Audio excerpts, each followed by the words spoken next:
अस्सलाम वालेकुम दोस्तों, उम्मीद है आप अच्छे होंगे, खैरियत से होंगे। मैं भी अल्हम्दुलिल्लाह अच्छी हूँ। बट आज मेरा सुबह जब जैसे ही मैं किचन में आई, क्योंकि मेरा काम जो होता है वो पहले ही मैं जैसे ही सुबह उठती हूँ अपने किचन में आती हूँ, क्योंकि अगर मैं सुबह उठकर 6 बजे किचन में नहीं आऊँगी तो मेरे घर में बहुत ज़्यादा बवाल मच जाता है। मुझे काफ़ी ज़्यादा सुनना पड़ता है, मेरे घर वाले मुझे काफ़ी ज़्यादा फिर परेशान करते हैं। कहते हैं कि दुनिया में सारे गम इंसान को दे, लेकिन जो सौतेले होने का जो दुख होता है खुदा वो कभी किसी को नसीब ना करे, और कभी किसी की माँ जो है वो कभी इस दुनिया से चली ना जाए। क्योंकि माँ के चले जाने के बाद बच्चों का हाल कुछ ऐसा हो जाता है, जैसा कि आप मुझे देख रहे हैं। मुझे सारा घर का काम अकेले ही करना पड़ता है, और मेरे सौतेले भाई बहन हैं जो कुछ भी करते नहीं हैं, वो हम सोए रहते हैं। अभी 6 बज रहा है, मेरे भाई बहन जो हैं वो सब लोग सोए हुए हैं और मुझे किचन में आकर काम करना पड़ रहा है। कहते हैं ना कि ज़िंदगी में इंसान की जो तकलीफ़ें हैं ना वो बहुत ज़्यादा अलग अलग है। शायद मुझे लगता है कि पता नहीं अल्लाह ताला ने मेरी ज़िंदगी में इतने सारे गम क्यों लिखे। और सबसे बड़ा दुख मुझे ये नहीं था कि मैं सौतेली हूँ और मेरे साथ सौतेला व्यवहार किया जाता है। दुख मुझे इस बात का होता है कि सबके पास हर कोई अपना होता है, हर कोई दुख शेयर करने वाला होता है। अल्लाह ने मुझे जो भी दिया वो धीरे धीरे करके कहीं ना कहीं मुझसे छीन लिया। मैं सोचती हूँ कि न जाने ऐसा मैंने क्या गुनाह किया, मेरे हाथों न जाने कोई तो ऐसा गुनाह हुआ होगा जो अल्लाह ने मेरा नसीब जो है इतना ख़राब बनाया। कभी दोस्तों मैं आपको अपनी पूरी ज़ाती ज़िंदगी जो है वो आपको दिखाऊंगी, और आपको ये भी दिखाऊंगी कि कैसे लोग सोते रहते हैं, आराम फरमाते हैं, और मैं अकेले काम किया करती हूँ। और मुझे काम करने में दोस्तों कोई एतराज़ नहीं है, क्योंकि हर का काम है, हर कोई करता है।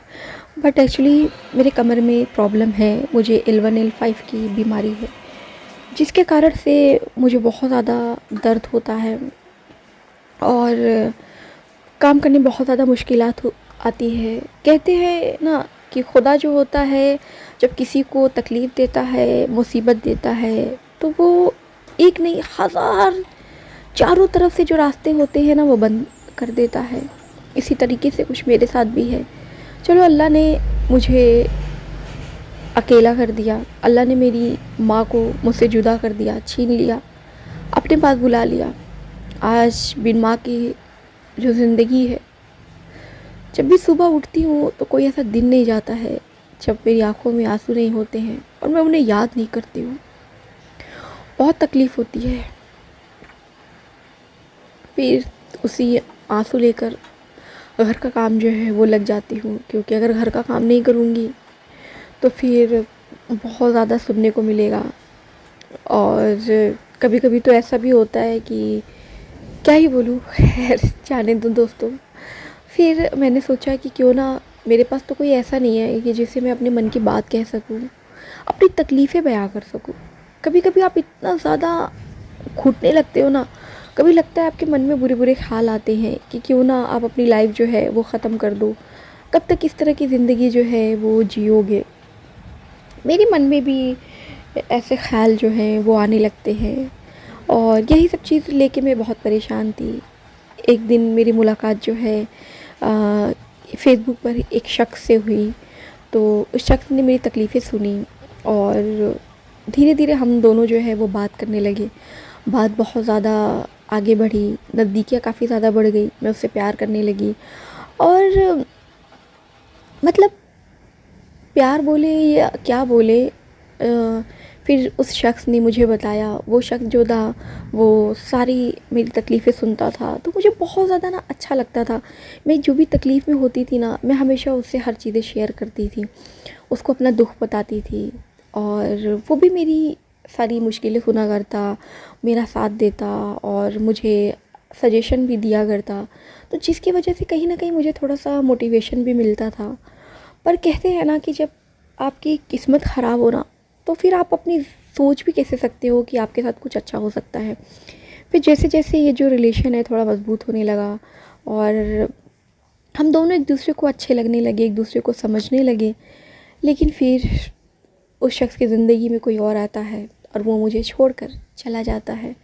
धीरे धीरे हमारा जो बात का सिलसिला है वो ख़त्म हो गया। वो मुझसे जब भी मैं उसको कॉल करती तो पहले तो वो मुझसे घंटों घंटों बातें किया करता, कभी मुझसे ये नहीं कहता कि मैं बिज़ी हूँ। फिर मैं उसे जब कॉल करने लगी ना, तो वो हमेशा मुझसे यही कहता, मैं बिज़ी हूँ, मैं ये काम कर रहा हूँ, मैं वो काम कर रहा हूँ। मैं उससे कहती ठीक है, आप अपना काम कर लो, जब आप फ्री हो ना तो मुझे कॉल करना।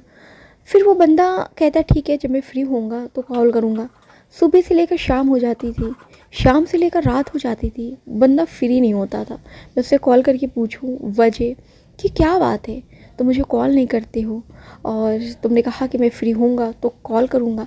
तो वो बहुत ज़्यादा मेरे ऊपर झल्ला जाता, कहता यार तुम्हें तो बस यही पड़ी रहती कि मैं तुमसे दिन भर बातें करूँ, तुम ये नहीं देखती कि ऑफिस में कितना काम होता है, मैं थक जाती हूँ। मैं जवाब देती कि मैं आपकी बातें समझती हूँ, ऐसा नहीं है, लेकिन आप मुझसे पहले भी तो बातें किया करते थे, तब भी आप ऑफिस का काम किया करते थे। अब ऐसा क्या है, मैं आपका सुबह से लेकर शाम तक इंतज़ार करती हूँ, शाम से लेकर रात हो जाती है, अब मुझे कॉल नहीं करते हो।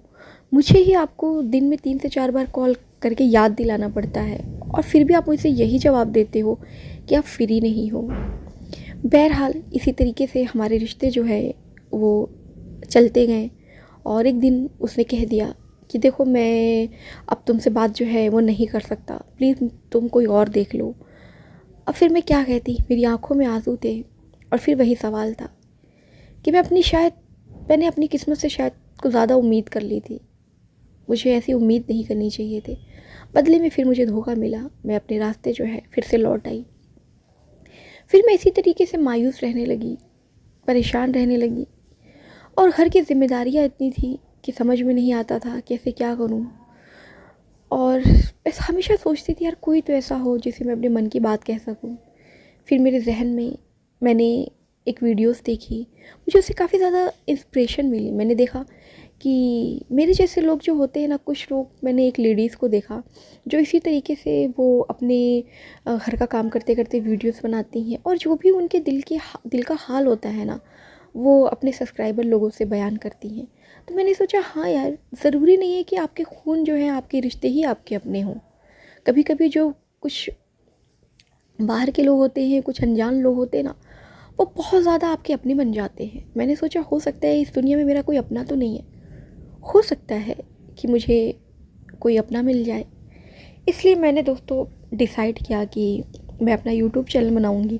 हालांकि मैंने यूट्यूब चैनल ये जो है ना बहुत सालों से बना रखा था, पर मुझे ज़्यादा नॉलेज नहीं थी वीडियो एडिटिंग करने की, बहुत सारी चीज़ें हैं। फिर मैंने धीरे धीरे सीखा कैसे क्या होता है।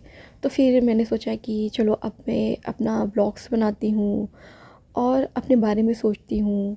बहुत सारी चीज़ें मैंने दोस्तों सोची हैं, बहुत सारे सपने लेकर मैं आप लोगों के सामने आई हूँ और अपना ब्लॉग्स स्टार्ट किया है। उम्मीद है दोस्तों कि आप मुझे प्यार देंगे।